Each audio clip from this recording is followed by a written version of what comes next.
Imugi is Brawlhalla's newest turtle-based legend, wielding the axe and greatsword. So let's talk about all of these signatures real quick right now. First up, we've got this Greatsword Nsig, which is an incredible anti-air tool. Look at all of that coverage. You can also see it doesn't hit on the ground, but the moment the opponent is in the air, yeah, they're gonna have to be really worried about this one. Landing against axe, Imugi's axe specifically, gonna be a bit of a challenge because they got downlights and then they got this Nsig, so you better be careful. Next up is this side sig. It's a two-parter where you slam down your axe and then breathe fire on them, and this also has a charge mechanic where the charge is after the first hit. It's like Koji Sword Dsig or Wushang Gauntlets Dsig, which means that you can catch opponents off guard by charging it like this, and oh boy, does this have a lot of force. That side sig was the first of a few of Imugi Sigs that have pretty unique mechanics. The next one is this down sig. You're gonna notice you throw your axe down on the ground, it creates an explosion, and if either the axe or the explosion hits, it's gonna go into a two-parter,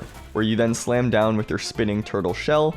But this has a unique mechanic where you can actually control the direction that you spin. There I was holding to the left, and here I'm holding to the right, and that actually changes where the opponent gets sent. And so depending on which direction you want to hit your opponent, you're going to want to move in a different direction. So let's say I'm close to the left side here. If I hit this down sig and I hold to the left, they're going to go way off to the right and survive where they wouldn't otherwise. So instead, I'm going to hold to the right and they get sent to the left. You always want to go in the opposite direction of where you're facing, or where you want to send, I guess is the proper way to say that. Pretty unique sig. On top of that, it actually has a different offstage version. You can see the axe that's being thrown goes way far down there compared to when I do it on the ground, and it has that explosion, meaning you can 100% use this to edgeguard all the way down there, and even use it on stage if you GC it, and then spike from the air.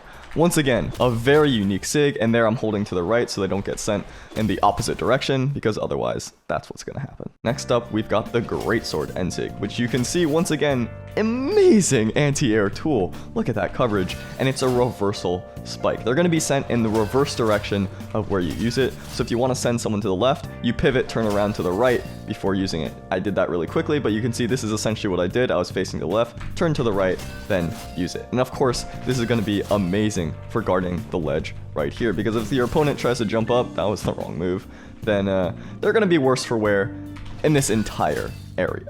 Very good move. Next up is maybe the simplest, but also one of the scariest of his kit, and it's this Greatsword Dsig, where you summon a giant spirit snake or dragon, looks like more like a dragon, and you slash forward with amazing coverage that actually hits all throughout the move and then has an extra extension at the very end. And this deals a lot of damage. I mean, all of his Sigs do. He's an 8 strength character, but for this being such a straightforward move to deal that much damage, it's a little terrifying. I mean, Jalla's a 3 defense character, but we can just see the number 29.7. And finally, the Greatsword Dsig. This is also a bit of a unique move. It's like Teska Gauntlets Dsig, where once you utilize it, you can actually change where you're moving. A little different from the axe one because you don't actually have to hit it to change where you're moving. But this has another unique mechanic that only a couple Sigs in the entire game have, which is that when you slide charge it, you actually go down all the way even as the move is active, which means that you can use this to edgeguard really, really effectively. Take, for example, this one. The moment you use it, all of your momentum, all of your downward momentum is stopped. You freeze in place, right? But this has gravity all throughout. So that's pretty awesome. And you can spin around, go backwards if you want. And then of course, once you hit it, you're gonna do one more slash forward. So those are all the Sigs. Let's see how we can use them in game. First ever game, actually. Immediately a turtle v turtle game, I guess to no one's surprise. But already, this is the first game, already using it to edgeguard there. I want to see if I can get one of these little fancy schmancy rounded ground pounds into the Nsig. Yeah, it's at the perfect height. All right, we got ourselves a diamond opponent here. Someone familiar with how the hitboxes in Brawlhalla work, so we'll see how effectively we can use these new ones. Right off the bat here, they don't seem like, yeah, you can tell right there, they're not the most dodge happy and probably very wake up happy. That's just death. He's a big boy. But really, having 8 base strength on a greatsword is nuts. Look at all this damage. Look at this. This is gonna knock out. This is also against the tank. This Nsig is a really, really fantastic anti-air tool. Check out that hitbox. That's pretty nuts. Only a few games in here, and I'm already having a blast. I'm liking Imugi on release. He's feeling really strong. This might be the most opposite game out there. We got Thea, who's the fastest in the game. Oh, landed. I tried to catch the bomb, dang it. Thea, the fastest in the game, against Imugi. Just this brutal turtle. This is a tortoise and hare situation. See if this platform does me dirty again. I do wanna... I mean... I don't know if that counts. Oh no, we got the cube. I don't know how I'm gonna be able to move around if most of this map is in the air. Honestly, the 3 speed is not so bad when you're on the ground because you got dash. But when you're in the air, thing is this thing is moving real slow. I am honestly surprised they added another 3 speed character after Queen Nai. But this feels like the perfect character to do it with. I want to get some early damage here. See how early he actually knocks out. Okay, I guess it's pretty early. 8 strength is really nothing to scoff at, it appears. I mean, I guess we knew, but now we know. And right here, I can turn it into a reversal, but just go forward. What happened to my voice? Turtle Chef cooking a bit too hard, leaving my throat parched. We'll see if I can get maybe a sidelight into an Nsig. They do tend to dodge up. And that's it. That's just the game. We got ourselves a diamond Imugi opponent here. That Nsig coverage. Look at that coverage. I'm gonna do it one more time. Hits all the... It's kind of like Vivi, although Vivi's hits on the ground, so it's probably a bit better, but after the downer, you can see, like, no matter where they're dodging, really, it's pretty dangerous. Edgeguard scenario now. They know about the down sig, obviously, because they're playing him, so I don't know if I'll be able to effectively use it, but... No, this is still good. You can really see the strength of him in a scenario like this. I mean, we're both in the red. I'm not really too afraid, though, not only because of my stats, but also these SIGs, like Edgeguard scenario. Cover this high angle with the Nsig. I mean, that's just utility right there. I think so far, literally every single one of these SIGs has impressed me. Look at that slide charge. I can't say that's the case with every new legend. I mean, even Vivi, even Loki had SIGs on release that weren't necessarily up to the same level as their other ones. But for Imugi, all of these seem really strong. Maybe no better example than the simplicity of this axe side SIG. I can't even talk.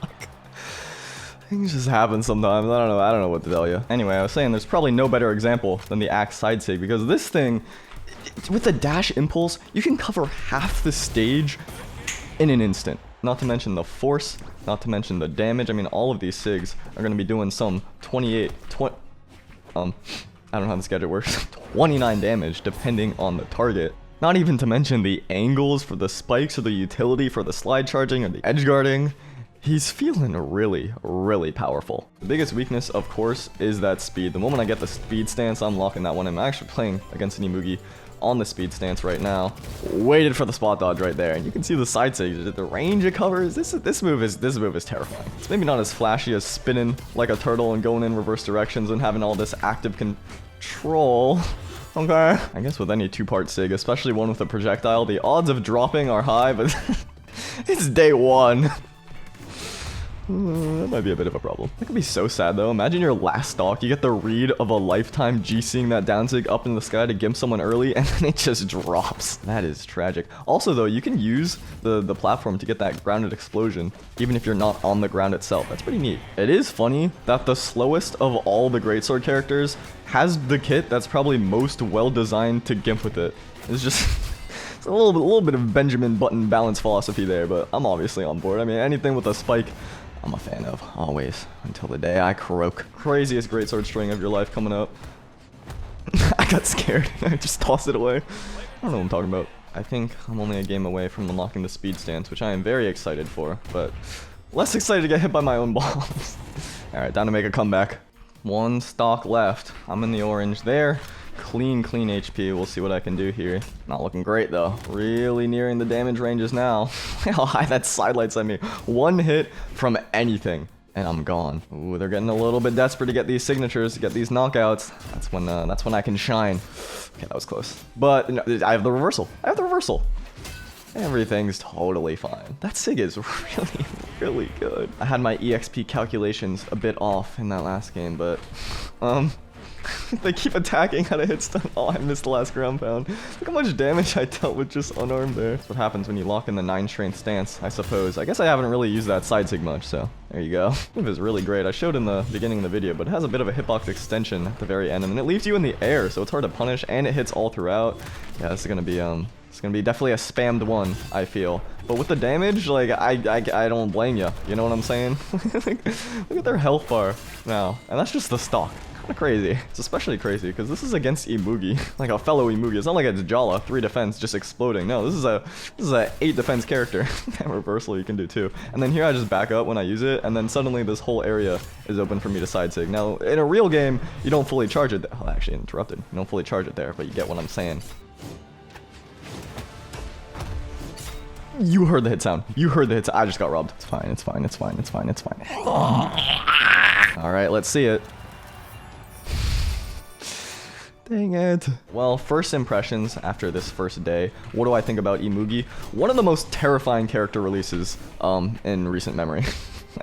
Maybe not the strongest, but he is very, very, very, very, very strong. But just in terms of what the character archetype is, a tank with axe and greatsword, I mean, that is just nightmare fuel. There are some situations in this video and even in this game where you can see his weakness. In that first stock, could have edge guarded, could have gotten the stock if I had more speed with just a flying Sair or something like that, but not able to catch up to the Bryn. And then if you get trapped in the corner or trapped on the wall or edge guarded, gimped, you know, it's a lot easier to get gimped when you have low speed. That can be a bit of an issue. 2v2 is another scenario where that might hurt. It probably might hurt even more there because you got to save your teammates sometimes. There's a lot more going on. A tank is a tank. You know what you're in for when you're playing him. I can't use my dodge because I want to get the sticky bomb KO, but I don't think I'm fast enough. I think I could have gotten that. I was just a little bit more to the left. All right, we'll live and learn.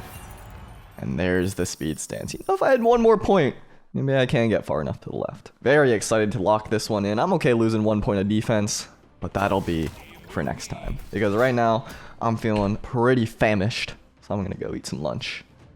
What are you cooking? Okay. Tortoise.